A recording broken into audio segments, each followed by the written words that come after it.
Hi, everybody. My name is Carrie Dorsky. I am the operations coordinator at the NWTC Artisan Center. And this is our An Artist Journey series. So we do this on the third Tuesday of every month from September to May. And that means there's 9 of them. And I really like to split them up. I like to talk with 3 artists, three organizations that serve artists, like tonight, and 3 business topics. So last month we covered social media, marketing, branding, a whole world of things. And today we are keeping it local with our on Broadway district. So Brian Johnson is here. Brian, why don't you introduce yourself? Yeah, thank you, Carrie. Well, I am here, as you said, we're just going to have like a coffee conversation. So cheers. I am the world's greatest father. Um, Fun story. Actually, I was at TJ Maxx and I really loved the mug and I didn't know what it said. And then I saw what it said is like, oh man. And so I had to actually text my daughter and ask her if she would buy this for me. Um, I needed permission, but she did. She agreed. And I loaned her the money to buy me the world's greatest dad mug. So Okay. here we are. But anyway, Now we're preserving it on camera. So yes. Yeah, so I'm Brian Johnson. I'm the executive director of On Broadway, not to be confused with On Broadway as in the arts, but On Broadway as in a downtown business improvement district, the organization that advocates for the Broadway district here in the city of Green Bay. So I've been doing this job for about 7.5 years now. It's been a ride and a lot of ups and downs with COVID and other situations and circumstances, but really excited about the trajectory our organization is on right now, and really our commitment to the arts in a number of other things that we're working on, which I presume is kind of what led to this connection. So thanks for having me, and looking forward to the conversation. absolutely. So I am going to just mention that if anybody joins us live, please feel free to drop any questions in the chat or unmute and interrupt us. I love to have a good conversation. Fatma, I'm so glad you're here. Your name is actually in my notes. So I would love to just tell you that I had breakfast this morning at Kavarna with an artist who did your Chris Kindle market in Oh, December with nice. all of them. And she was just raving about it. And so when I put this series together with our team, we always come up with a brainstorm list, right? We're always like, oh, we should talk to that person, or that person's doing something really cool. And then every year we kind of narrow it down.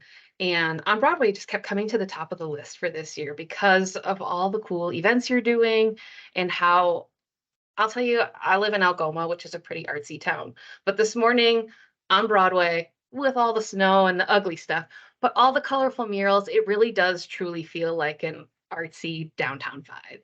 And I think that's the reason we were like, yeah, we have to talk to On Broadway. Artists should know what On Broadway is doing and what kind of things they can get involved with or participate in. So that's kind of why I was like, I got to talk to Brian. Yeah, look, it's interesting. Not every downtown organization doubles down or commits to the arts like we have. And as you can imagine, we interact with all of the Main Street programs throughout the state of Wisconsin, but also nationally.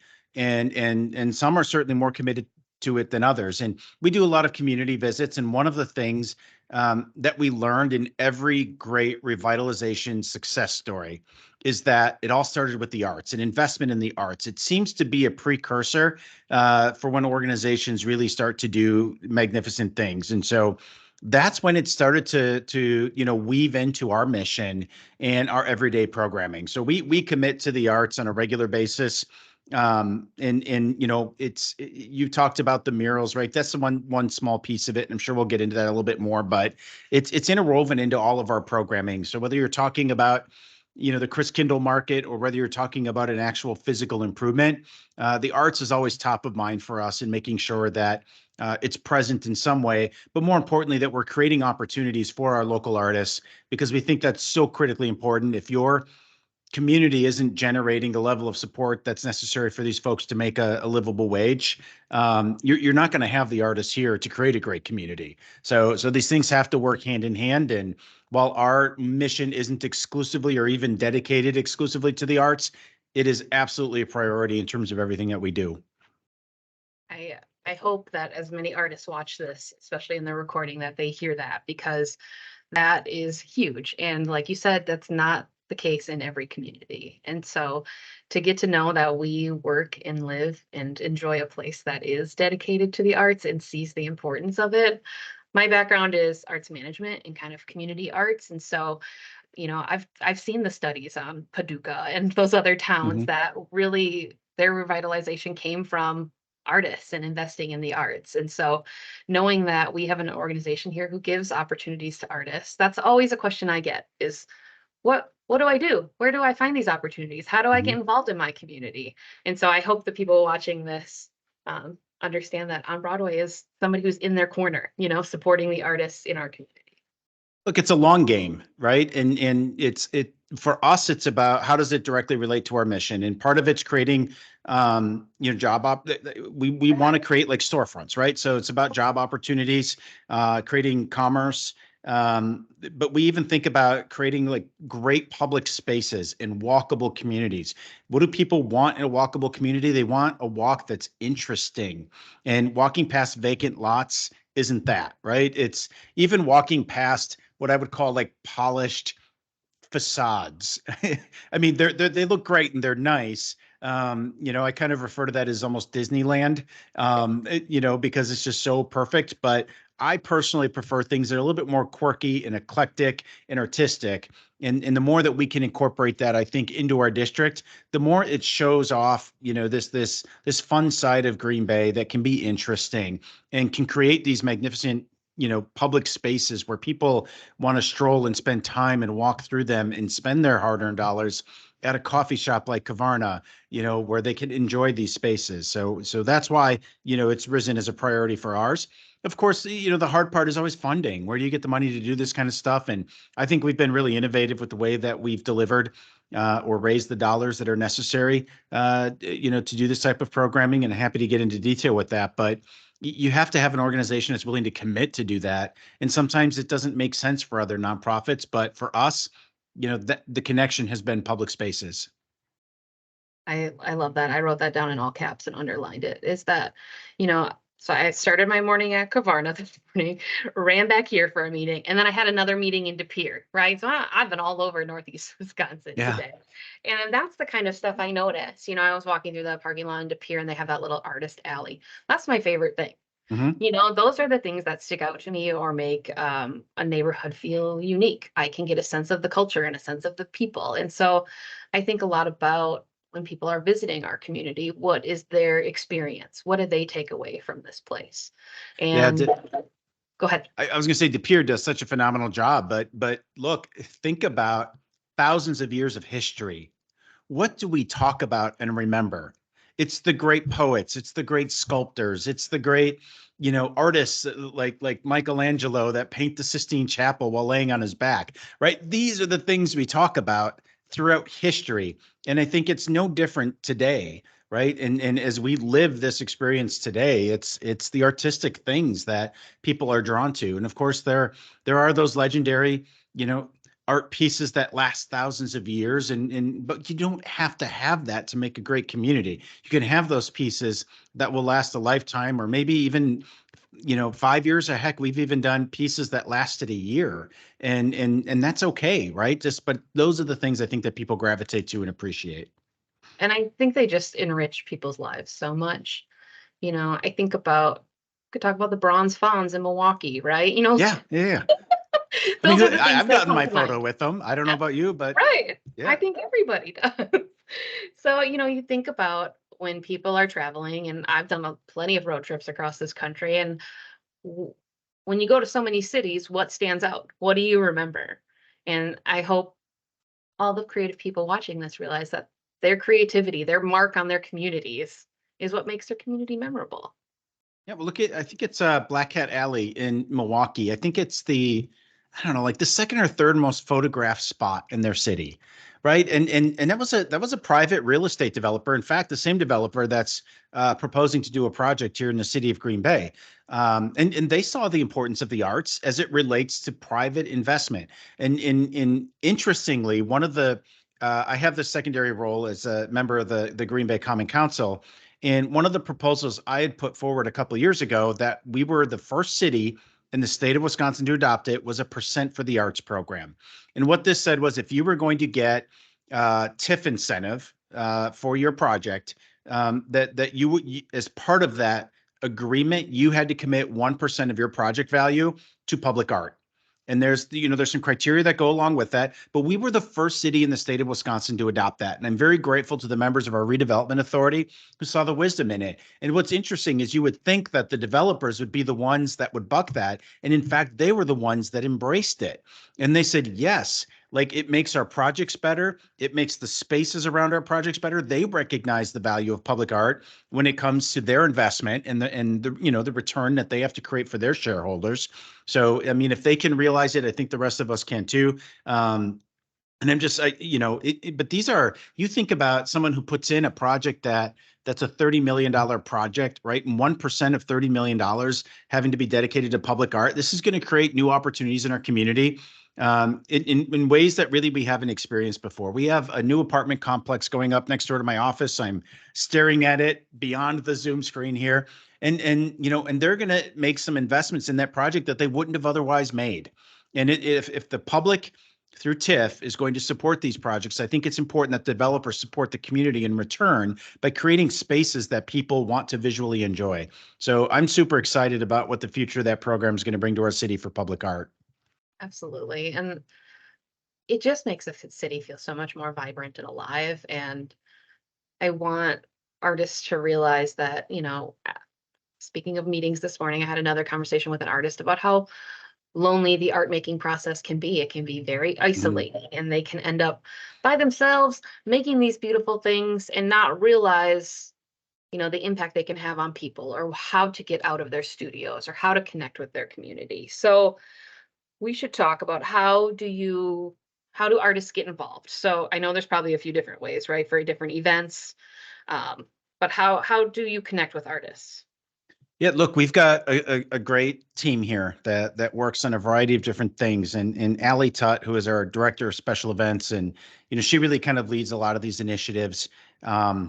We wholeheartedly work to build as robust of a database as we can around artists and what they do in their different mediums. The reality is we cannot support every artist in our community, right? But if we don't know you exist, we can't support you at all. So we want to create opportunities for folks, and sometimes that might be commission work. Sometimes it's maybe creating opportunities for artists. And I think our Public Arts Commission through the City of Green Bay, I'm in my role as City Councilor, I've been appointed to actually serve on that as well, which is really great because you get to see things through the artist's eyes. But the Public Arts Commission creates a database as well, which is really important for our local artists to be a part of, because a lot of folks go to our Public Arts Commission, especially our developers that are using that percent for the art program. And sometimes they're seeking, who do you know that can help build this project on our development, right? So just getting your name logged and documented is so critical for any organization locally to be able to tap into you as a resource. We do different things, like I said, commission. So I think of like our Mural and Busker Festival, which we did for 3 years. We're actually expiring that event this year. Happy to talk about why, but those are examples of direct commission pieces, right? We're going to hire you to paint this mural for this event. And then there are other things that we do, like our Ignite Market, which was created really for artisans and makers. And it's about creating experiences at the event where there are some folks we hire to perform at the event, but then it's about creating vending space that's really focused on the arts, not fine arts, right? It's always I always say it's more like an Etsy storefront, right? Where it's supposed to be like kind of quirky and fun stuff. But so it's trying to create opportunities there. We'll bring out the people. Hopefully those are folks that'll open their wallets. But we really want to make that event incredibly accessible for artists. We keep the fee as low as humanly possible. In fact, we lose money on that event through our vendor fees, but we subsidize it because we think it's important to create these opportunities. I was thinking about something while you were talking. Oh, I want to circle back. So to get on the Public Art Commission's database, anybody watching this, feel free to connect with me. You all know how to find me. I will happily connect you with Laura Schley, who is in that role, and I can help you get on that list. So for any artists watching, to get on that list and to be visible in our community, please reach out to me. I will help you get on that list and take care of that. And then I wrote down um, commissions and events. Let's circle back to Mural and Busker Festival. I heard that was kind of Yeah. expiring. Let's talk about why. Is it because you're out of wall space? That was the thing I've heard the most. Yeah, it's a little bit of it. We're interestingly, the Broadway district is has three different historic districts, and so when you're in historic districts, the Landmarks Commission takes precedence, which I'm also a member of that too. And sometimes, it's this double-edged sword, right? Where you really want to preserve the historical integrity of your community, and of course, putting paint over brick. Not allowed over historic brick, right? And so, but there's this other side of me where I'm conflicted because I love, I love the look of murals. So, um, but it's so part of it is the walls, but part of it is also what did we set out to achieve? And Right. and for us, it was about beautifying the district. And in the 3 years that we've done that event, we had over 50 murals I was come going into to the ask how Broadway many district. artists. It was a lot of artists that you have paid to put public art on Yes. display. Yeah, and we did a balance, right? We did some that were local and we did some that were out of the area. And that was, Yep, it was intentional and totally. because we don't like while we want to support our local artists and we think that's incredibly important, we also think our local artists can learn from other artists who come from out of the area. And so we try to balance it. Now we lean more heavily towards the local artists. We try to create opportunities for new artists, and we partnered with Sage, who did an artist mentorship where they had an experienced person work with, I believe it was a 16-year-old student, and they painted one of the murals that we have down here in the district. So, and then we also are very cognizant about creating opportunities for underrepresented populations, and so we also made a commitment there as well that 50% of our murals would be created by women or minority artists. So we wanted to create again those opportunities for some of our underrepresented artists that don't always get the same level of access. I love that. But again, we look at it and just say 50 murals in 3 years, Yeah, right? You can go indefinitely. It if you can raise the money, right? So you can do yep, this indefinitely, and then eventually you're going to just start painting over murals, yep. and that's an okay thought. But we said, or we can continue to take those same resources and divert them into something else that's maybe missing from our streetscape, and that's just what we've opted to do. So it's possible we could bring back that event series in the future, but it was a very expensive event, and it was more than just the muralists. There were also the buskers Yep. that were intended to create activation. Believe it or not, watching I love the old saying, it's like watching paint dry. That's literally what you're doing with muralists, right? Yep. That's not as exciting as one would think. And so the buskers were meant to create activity while you watch the muralists as well. And it was just it's a difficult event to coordinate and to get crowds excited about. And so we said, look, we got the murals, we achieved that goal. Let's try some other things. And one of those was even contemplating whether or not we could have a standalone busker event, Yeah, where it's just a weekend and it's just nothing but buskers, and you get them into a more densely concentrated area. So yeah, so we're not totally giving up on it. We're just taking a pause, and we're going to try some other things.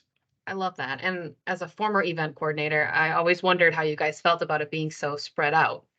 It's You don't get impossible. that. Yeah, you don't get that like big crowd feeling when everything is in a little pocket kind of spread out through your whole district. Now So, imagine being a busker who feeds off of crowds and you can't produce them, right? for So sure.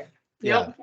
Super successful, but also I coordinated events in Door County for a few years and I can really understand how difficult of an event that would be to pull off. So, yeah. But kudos to like I you said, we guys. felt it was very successful. Absolutely. But it's everything comes at a cost, and you just have to figure out working with your donors and your sponsors and what their intentions are.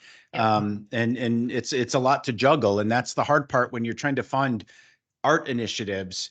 You have to understand that there's a donor on the other end who might need another benefit, and Yep. and so you've got to kind of juggle everybody's wishes and intentions and try to get to a good place. Absolutely. I serve on the Downtown Green Bay board, and so I've been a big part of Art Fest this past year, the first year we Yeah, did it. yeah. And I say we as their organization, not as NWTC, but received a grant to do the ceramic mural on the parking garage. Yeah, yeah, that was great. And oh my gosh, it was amazing. So many people participated, and the artist was one of our instructors who led it. And I'm just incredibly proud of it. But you're right, it's expensive, and you want to make sure your artists are fairly compensated for the amazing work that they're doing. And then the materials have to be, weatherproof and safe. Yeah. And then you also think about, your donors and the other organizations who are involved and what their requirements are, because some of those state grants are, it does need to be people representative of your community. It needs to be underserved populations. It needs to be accessible to all. You think about those requirements and then trying to fit an art project to that. And it gets a little bit more complicated than like, let's just put up a pretty picture on a wall. Yeah, look, and I've gotten a lot of folks that just that's what they want to do, right? And sometimes we can't always deliver that, most notably because of the landmarks commission and historic preservation. But there's even free speech issues that come into play. So one of the things I had proposed many years ago, not many, maybe 3 4 years ago, was a graffiti wall. We've seen these in other cities that are successful. I had proposed a particular wall that was owned by the city, and the reason I proposed that wall is because it was being tagged all the time.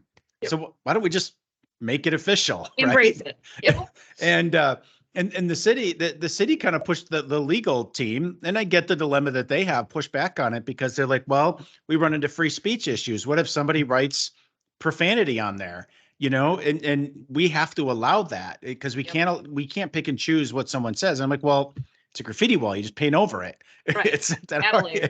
hard. These are the rules, and we're going to paint over it if we don't like what you paint. So I'd still like to find a way to bring that back. But to your point, there's always bureaucracy in the way, and you just need someone who's willing to kind of fight and cut through that, and have a little bit of credibility that sometimes can negotiate those conversations to get a successful outcome.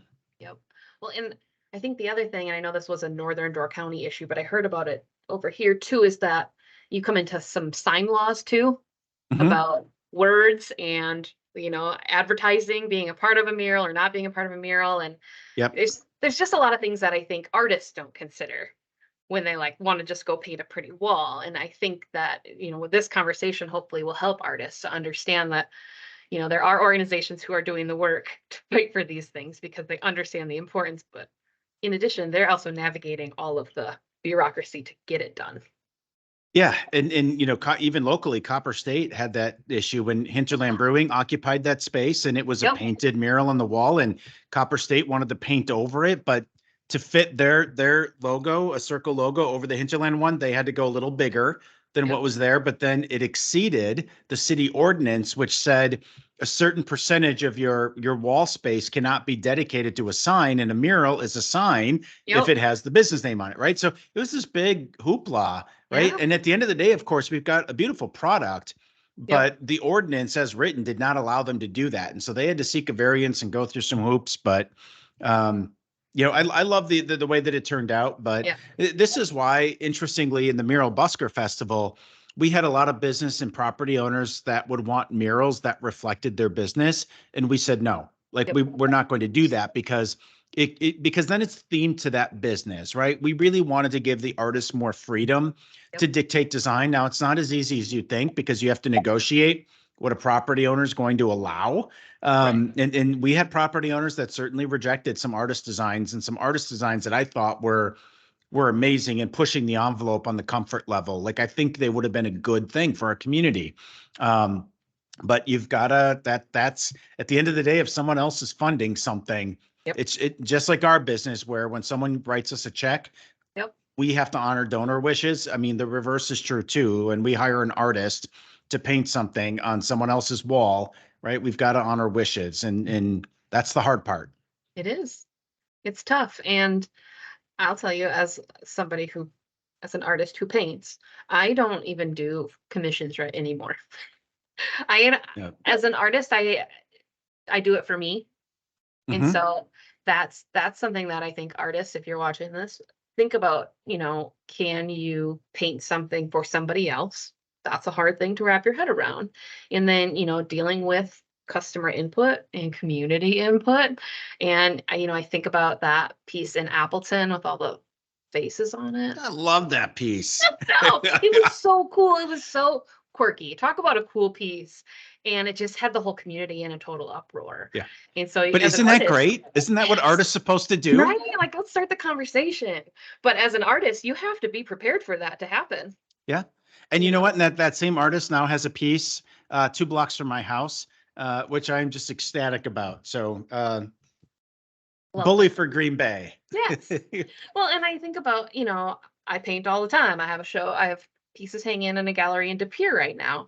And I haven't been there yet because of the crazy snowstorm. But I had an artist friend pop by, must have been today, this morning. And she said, "Oh, I saw your pieces." And then she wanted to kind of talk about them. And I was totally caught off guard. And I was like, "Oh, yeah. Oh, yeah. I probably should tell you the background of these, be a little bit vulnerable, share myself." But Mhm. I wasn't in that kind of headspace to think about, oh, people are looking at my artwork right now. Yeah. And if you're making public art and being kind of out where people can see you, you're going to have to deal with their opinions. Yeah, and that's a downside for sure. And I'm not an artist. I don't have a creative bone in my body with that kind of stuff, but I have a great appreciation for what artists bring to the table. And I can't imagine how difficult it is really to do commission stuff or to have opinions influence your design because I'm just a believer to give, artists as much latitude as possible, right? But I Right. also recognize that we have limits too, because of our donors and our sponsors and what they want to see. So we fight for the artists every opportunity we get, but sometimes we have to find the compromise. And I can imagine how difficult that is for an artist. Yeah.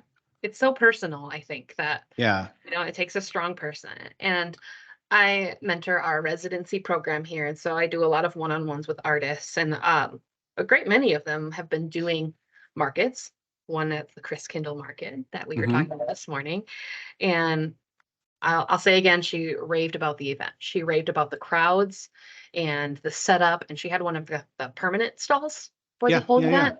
And she just can't say enough great things. But you always have to deal with the kind of customer input. They're going to Hmm. walk by and they're either going to be like, "Merry Christmas, this is wonderful," or they're going to be like, "Ugh." Yeah. And it takes a Yeah. tough person to have to, survive those things. Look, I think there's so many different industries. The service industry is talked about a lot, right? Just how difficult that is. I think the event industry is difficult too, because for every person you make happy, someone's disappointed about something because it wasn't the way they would have done it. But Yeah. I still think that the community belongs to the doers and the folks that are willing to put the work and effort in. But we still love hearing, that community input to help shape certain things. And part of it is we want to create things that people want, but we also want to make people uncomfortable too. And that's what Ignite Market was really about, was creating some different things that make people uncomfortable and make you wonder and think. Chris Kindle Market, that's a little bit more traditional. It's a German style Christmas market, creates opportunities, but look, and not you think of our farmers market on Broadway, it's been around for 20 years. Successful event. It's been around a long time. We don't need to do much there, right? You just kind of tweak adjustments, you make it a better experience. But something like Chris Kindle Market, you're building it from scratch. And while these markets exist all over the world, no two are the same. And we piloted the first year and we used a grant that we applied for. And that's a big part of what we do, right? We pursue the funds that allow us to create the infrastructure to hold these. I mean, the tents alone were $30,000 and that's a lot of money, right? But now we'll be able to use them into the future. And we're like, let's just pilot it with tents. Yep. Successful. Okay, let's add the wooden chalets. And it grew. I mean, just in magnitude this year. So we want to continue to build on it. We've talked as a team. We're like, we probably don't need to add a lot more vendor stalls, but we just want to improve the experience. And so how do you add more lights, more decor, more experiences as part of the event? So we have classes like, candle making, for example. So now how do we continue to bring more things like that in? You have certain days where you have, I don't know, reindeer or, crafting classes that we would have inside the space there. So we just want to do more and more stuff like that to continue to improve on that event. And also, speaking of challenging a little bit, I love the Krampus thing. That's my friend Don, Goma. Oh, And yeah, yeah, that's right. Don did that. Yeah. yep, I will He say also did as the soon mural behind stage one. yeah, see, He's an amazing artist. But I'll tell you, I'm going to shout out Alicia, who's sitting at our front desk right now. As soon as she saw that Krampus was going to be there that weekend, she was like, I am going and I'm having my picture taken. And I love that because not only then does that event speak to families and kind of warm Christmas memories, but it also draws out our kind of quirky artist community to come Yeah. experience something kind of different and cool.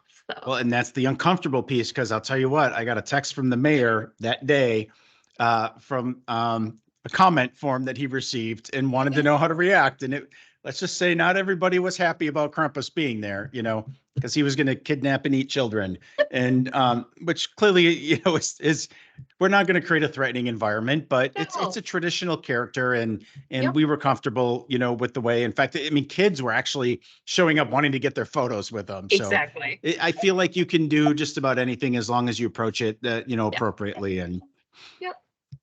And it's good. It's good for Northeast Wisconsin. It's good for us to do something a little outside of our comfort zone once in a while. well, I think that's good for anybody. That's where growth is found. Absolutely. I'm looking at my notes here, and I did write down Fatma's name because I had the pleasure of meeting with her. Oh my gosh, I don't even remember when that was. Must have been in the fall when it was much warmer than it is today. But can you share a little bit about Fatma's role and how you came to have that role as part of your team? Yeah. So we look, we talked a lot about when ARPA funds became available through the federal government. There was a lot of resources made available through grant applications, and we we wrote just about every grant program that we could find. And that's the value, of course, of what we bring to the table is on Broadway as an organization doesn't just have money by itself, right? Like we have to go get it. We have to pursue it. Sorry, I've got Motion light like sensors. So we have to pursue it, right? But that's what we do, and then we leverage the time that is invested in our program. So we were successful with securing what was called a diverse business assistance grant, and it was pretty unusual, I think, for an organization like ours to have somebody like Fatma dedicated to this program. And we just looked at it and said, look, equity and inclusion is really important to our mission and the work that we do. We have a lot of business owners that we serve. We have a lot of vendors that we work with. I mean, heck, even if you look at the farmers market, there's different stories about who started it and why it was started. But one of the core reasons I can always go back to is creating opportunities for our Hmong families who didn't have an outlet to share their products, right? And they were bringing that traditional agrarian practice, from their home country here. And so we started looking at our artists that we work with and across the board, we're like, there's an opportunity here for us to be a better resource for our underrepresented populations, especially with our location, which is immediately adjacent to one of the city's lowest income census tracts, but also one of the most diverse census tracts. It's above average Yep. in every category, right? And we're like, and as a district, you need to serve your neighborhood as well, right? This isn't just the commercial corridor. It's about how the residential neighborhoods, interact with what you're doing. And so we saw an opportunity there to be more proactive about addressing some of those disparities and eliminating barriers. And so we applied for this grant, and it was incredible. We got a call from Kathy Blumenfeld, who is the secretary of the Department of Administration, called me, and that was a very happy day. It was almost $1 million, and largest grant we've ever received as an organization. And it was really to help us with business owners for the development of the shipyard area, with the public market, the Green Bay public market, equitable housing solutions. And then there was a slice to work with diverse business owners, which included our events. Right. So it's really helping to do a lot of different things. And so Fatma's role is really to help make sure that we are thinking about inclusivity with all of the events that we do. So when we talk about programming, making sure that we're being very thoughtful about the way that we approach that so that we are serving our whole community and not just a piece of it. And so that is the value she's bringing to the table. She's working with our business owners and we're working on a few other projects that aren't quite public yet, but she's been doing just a fantastic job for us with really establishing relationships because look, I can't just walk into a room and command respect, right? Like it takes time and commitment to build those relationships. And that's what Fatma is doing right now. And so we're really excited about what the next 6 to 12 months is going to bring for her position, because we think those relationships are going to start to bear a lot of fruit to create programming and opportunities for a lot of our marginalized folks here in our community. Awesome. It's a long I looked at answer. my I'm sorry. That was beautiful. I looked at my email. I pulled it up.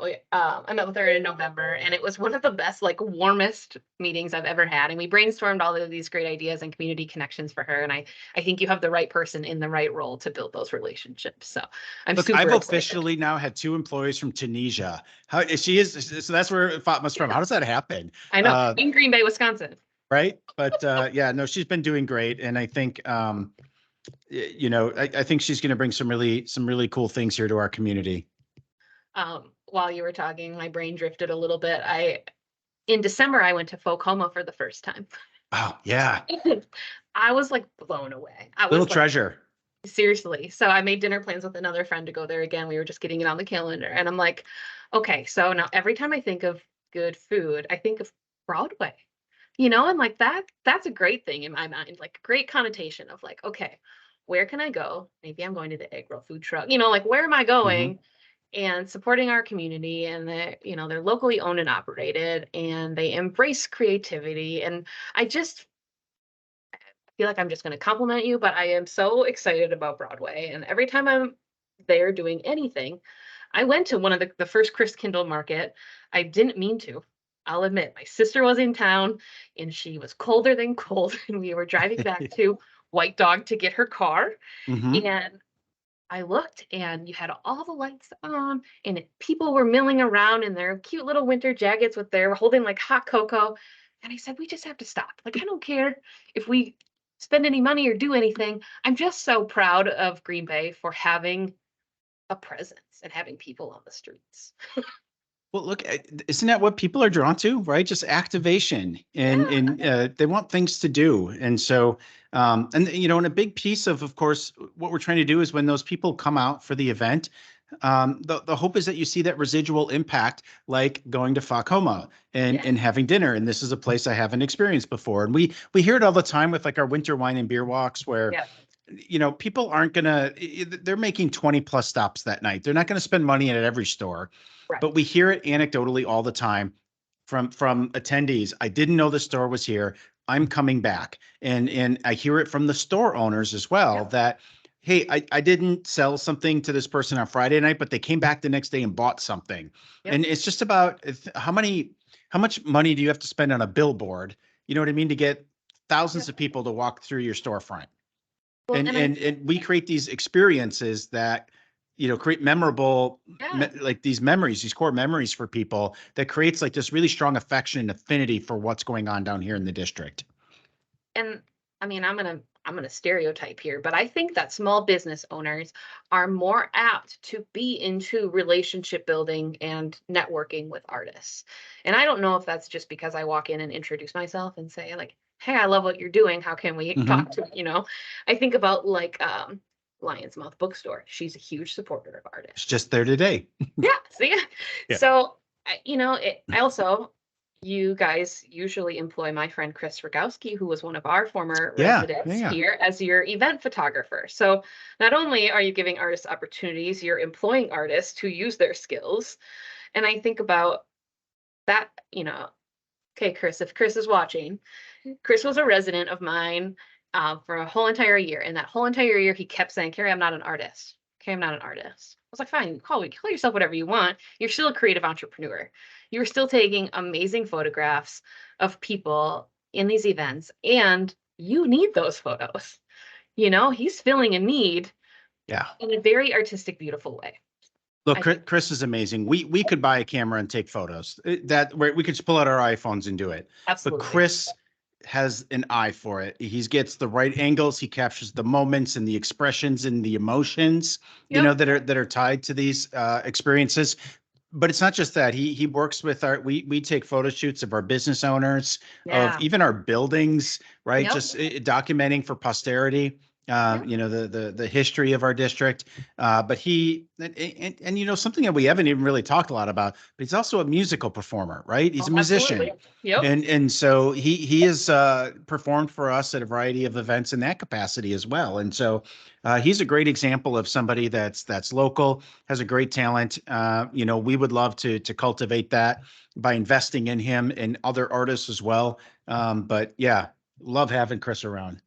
I'm gonna digress again a little bit, but for artists watching, I say this a lot, and I say your reputation and your relationship building skills will help you go far with your own entrepreneurial initiatives. And I think Chris is a great example of that. Chris is a wonderful human being. He's Hmm. so fun to talk to. He's super engaging. He is smart and well spoken. His Facebook page is fun. And I don't say that about a lot of Facebook pages. Yours is fun too. Your dad jokes are great. But that's the thing. You wouldn't call Chris back for all of those opportunities if he was really difficult to work with.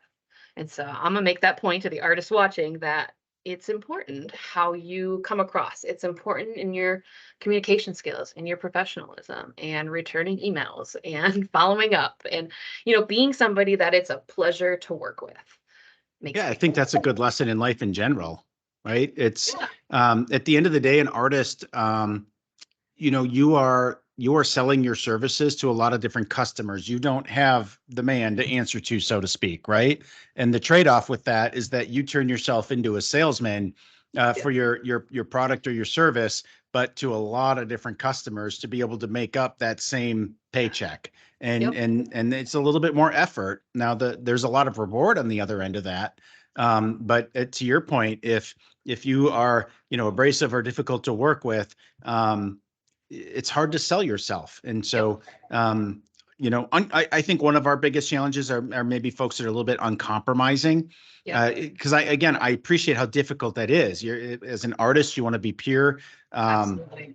but especially if you're doing commission work, Yep. sometimes there's got to be a compromise to get a product that a customer wants, and otherwise Yep. they're not going to spend their money. And that's just the hard bridge to gap It sometimes. is.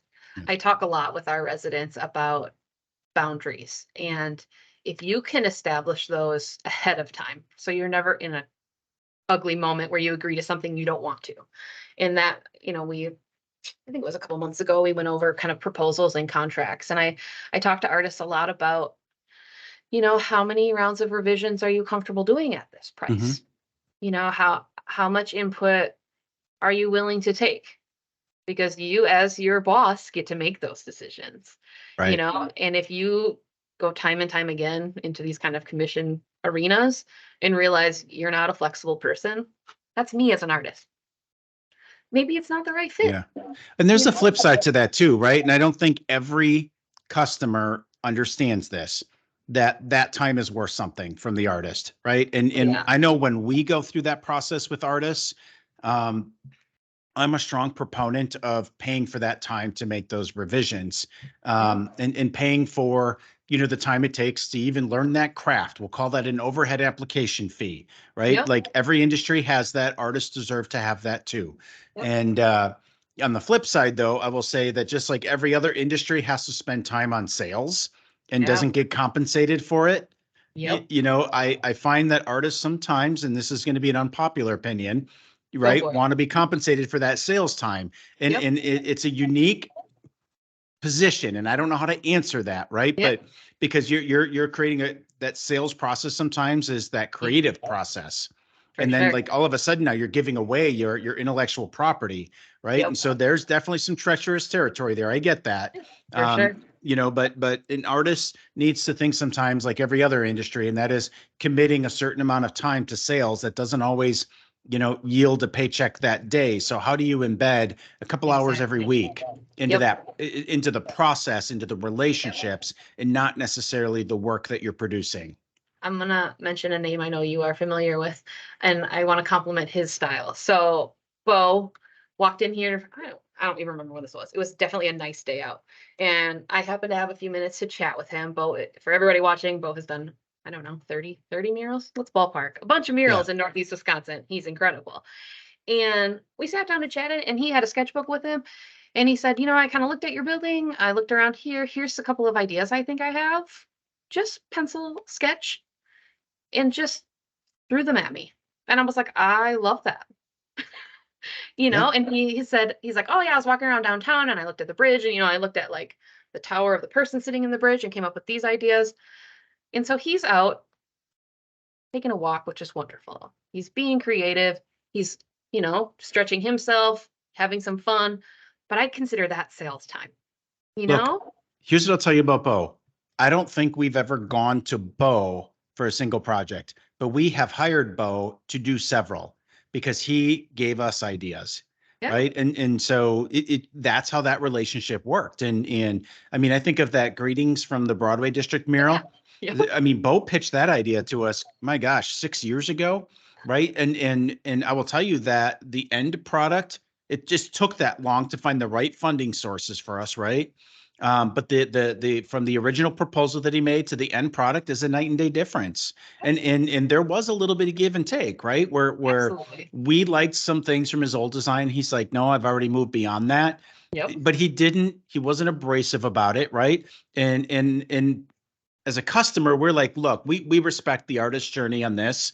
Yep. Not every customer will. So, all right, Bo, where are you comfortable being right now on it? And we did. We had a great negotiation and Yep. conversation about what we felt we would be comfortable funding, and we got a great product for it. I mean, it's stunning.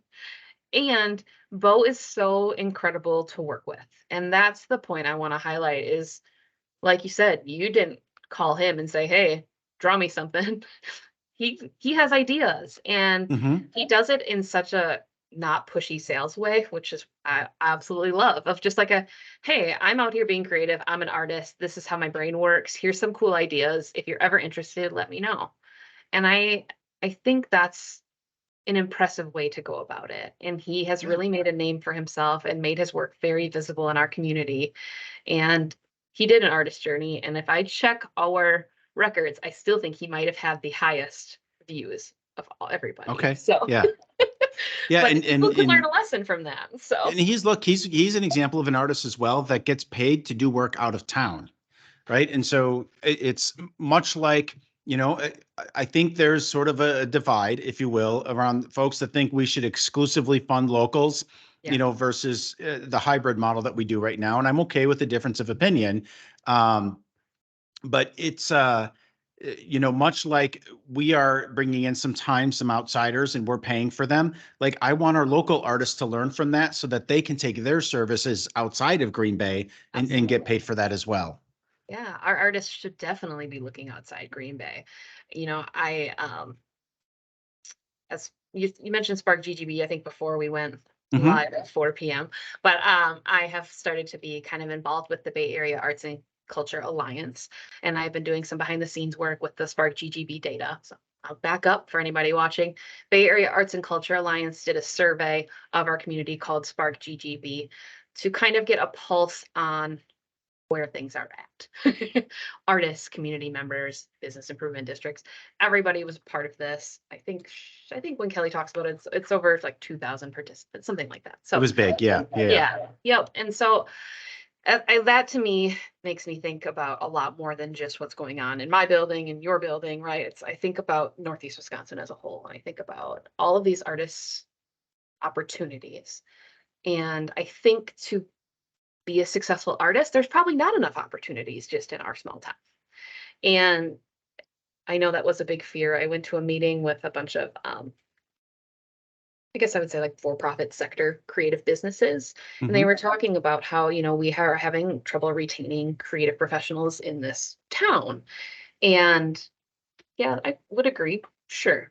But I think that our artists who are here could benefit from participating in local activities. They can learn by going to other communities, working with other organizations, participating in other markets and festivals. That to me is part of being well-rounded, is being kind of well-traveled. That Yeah, was a look, lot. we invest in our staff heavily for professional development, and an artist, their journey is a little different, but it's what you're saying is comparable to that, right? And it's learning from others and using that to benefit your talents.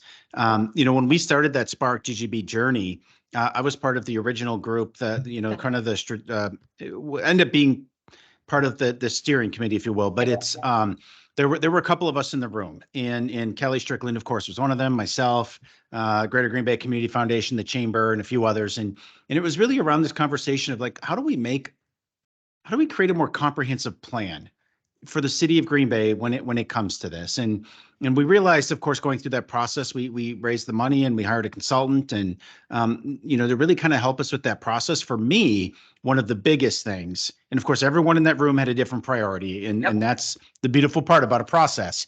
Yep. But one of the highest priorities for me was, how do you create long-term sustainable funding for Yep. arts in your community? And right now, it is a shotgun approach, right? Yep. It's Yep. because there's Everybody. no system Grab around it. it. Yeah, it's a money Yep. grab. Think of that Yep. old booth, right? Yep. With money Yes, flying, you're just exactly. grabbing it. Yep. And so that was one of the outcomes that I really wanted to see. I've seen some great Yep. plans. I think Richmond, Virginia in particular was one that I was globbing onto. Arts Builds, I believe is the name of the organization at Kansas City. I met with them on a study trip, and they were endowed. It was in the 1970s with $3 million. They've grown that amount ever since then, but they are the preeminent organization in Kansas City that if you're an artist or an arts-based organization and you want to get funded, you Yep. pitch, and they put out all kinds of grant money, Yep. every year to make this amazing art scene in Kansas City.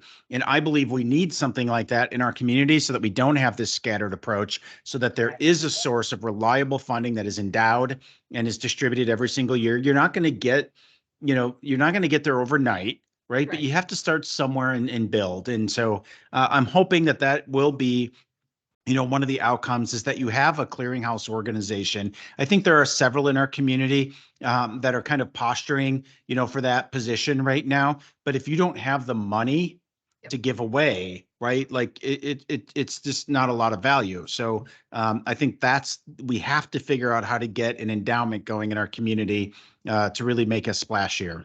So I've been on the kind of backside of bringing BACA into being the organization that kind of moves this forward. And we hosted an event in September with about 70 artists in attendance, and we looked at the Spark GGB data. We looked at the city's plan. We looked at the life study, and we looked at the data that came out of Spark GGB and how it aligned with all of the other plans for our community.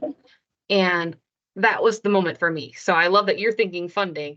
And I was thinking, okay, all of our artists are in alignment. The things that the artists want are the things that the businesses want, are the things that our community wants and our city wants to improve. And to see everybody starting to gel and come together and understand that it is important that we all try to work together on something like this. That Hmm. was the moment for me. I left that room feeling like we're going somewhere. We're getting Yeah. somewhere. So I'm very excited to see what happens for the arts in this community. I feel like we got a little off of on Broadway, but I appreciate the conversation. Well, no, but I mean, it definitely intersects with a lot of the work that I've been doing here in our community. And, I get asked that question a lot, like, why do I care so much about the arts? And it's just because I see how it improves communities. And I just, at the end of the day, I'm a community builder, and I want Green Bay. We've earned that title of best place to live in America. Like, I want to keep it. And of course, that's a very just arbitrary title. But like, I think there are things that we can do at the grassroots level that helps ensure that this is the type of place where people want to live and that they want to, plant roots and grow. So it's I, I'll be an advocate for arts all day long. I'm going to not pretend like I'm an artist. I'm not. I don't even like doing art. I really don't.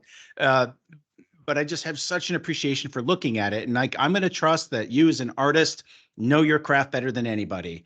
And I'm just going to, in return, ask for trust that I'm going to find ways to raise the money, right, to help make that relationship symbiotic and productive and something that can help catapult our community to the next level. I feel like that was such a beautiful sentiment for the end of our hour here. So thank you for Or are that. we at the end of the hour? We're getting Yeah. really close. So I was on my way here for this meeting from the car dealership, and I was thinking, when was the last time I saw Brian?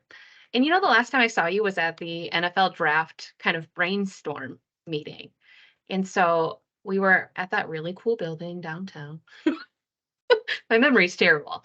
But Yeah. the way you're talking about our community and keeping people here and being named best place, I think about being awarded the draft, right? And how community leaders are working on that and kind of brainstorming. And you know what I heard in that room? I mean, I was sitting next to Laura Schleif from the Public Arts Commission. Why were Laura and I in the room? Because art is important. Mhm. Art is going to make our city look really cool for when the draft is here. And so, I hope artists realize that your organization, my organization, the people who are in these roles in this community are navigating the bureaucracy, figuring out the funding, jumping through those hoops to try to make these opportunities and try to continually improve our living experience. Yeah, and we've talked a lot about, kind of the what I would call like physical improvement, Yeah. art. And one thing I would say is just physical improvement art just isn't murals, right? Like we have to be thinking creatively about all of the things we do. And as an example, this summer, we're working on putting new bike racks in the district, and we're thinking about benches. Like I don't want the same old boring stuff that everybody does. And so how do you create creative bike racks? And we secured a sponsor to help match some other funding source that we had so that we can put in artistic, Old Main has had those park in the art, kind of Yep. thing, but we're envisioning something a little bit different because sometimes I don't think people knew if it was a sculpture or a bike rack. I agree completely. Yep. But and even seating, creating creative seating, right? Everybody wants a place to sit. That's a really important part of a streetscape. But why does it have to be the same old boring bench? So I think we are thinking about that. But I also want to expand the discussion of art around performance art in live music. And Absolutely. so I do want to make just a 30-second pitch. Go for We it. applied for the Levitt Amp Music Series. We did it in 2019. Pandemic hit, things were all over the place, but we secured it again last year. And then this was a 3-year grant now. And who knows, it's possible it could get extended beyond that, but really encourage people to come out to that Sunday nights. These are the headliners are folks from all over the country that represent a wide genre of talents, folks that are Grammy Award winners. But we typically open with someone who's local. So we're pairing that opportunity, right, with a national headliner and someone who's local. But then it's the placemaking and the different cultural connections that we've created with that. And that's partly what Fatma is helping us, create. And it's bringing in, we had a dancing troupe from Afghanistan, the Afghan refugees that came in, and Hmong cultures and just all these different cultures that we've really embraced through that music series to help us feel, the art in a different way. And so really, again, just that's my short pitch. Sunday nights in the summer. It's a 10-week series. We'd love to continue to grow that. We felt it was a success for its first year, but like anything, you want the second year to be better. So And that's free to attend, right? yeah, and that's a Yeah. big part of it. It's Yeah. that's a grant requirement, free Yep. and accessible to the community. But bring out your picnic lunch if you want, whatever. We also have food trucks and a beverage Yep. tent, and we bring out some different vendors that at the event series as well. But it's completely free. This is a really accessible thing, and the story is Mortimer Levitt, the namesake of the Levitt Foundation. When he was a kid, he would always go to Coney Island. You had to pay to get in to see the concerts, and he couldn't afford it. He was poor. And then as he grew in life, he became wealthy and did this, 200 stores he had and built. And his foundation, he built this foundation that was dedicated to making live music free and accessible to anybody, no matter their means. Well, and I fell down a TikTok rabbit hole while I was snowed in this weekend, talking about the reason that young professionals feel so disconnected from their community is they have the lack of the third place. Mhm. Places are too expensive to have to just go hang out. Sometimes a coffee shop is too expensive to hang out at. I wouldn't say too bad in Northeast Wisconsin, but I think about an outdoor free concert series and what a great third place. It's not work, it's not home. You're immersed in your community and you're enjoying something creative. And I think not only is that amazing, it's great for your mental health. It's great for your well-being. Oh yeah. So Look, loneliness, consistently shows up as one of the top, health risk factors, and so it's these types of social activities, are really meant to correct some of those deficiencies, right? And you're creating these social experiences while learning about different cultures in your community, and then of course enjoying live music that's original. Yep. So we don't do cover bands. This is a requirement that it has to be original live music. We've always said there are plenty of opportunities in our community for cover bands. There's the right time, the Absolutely. right place.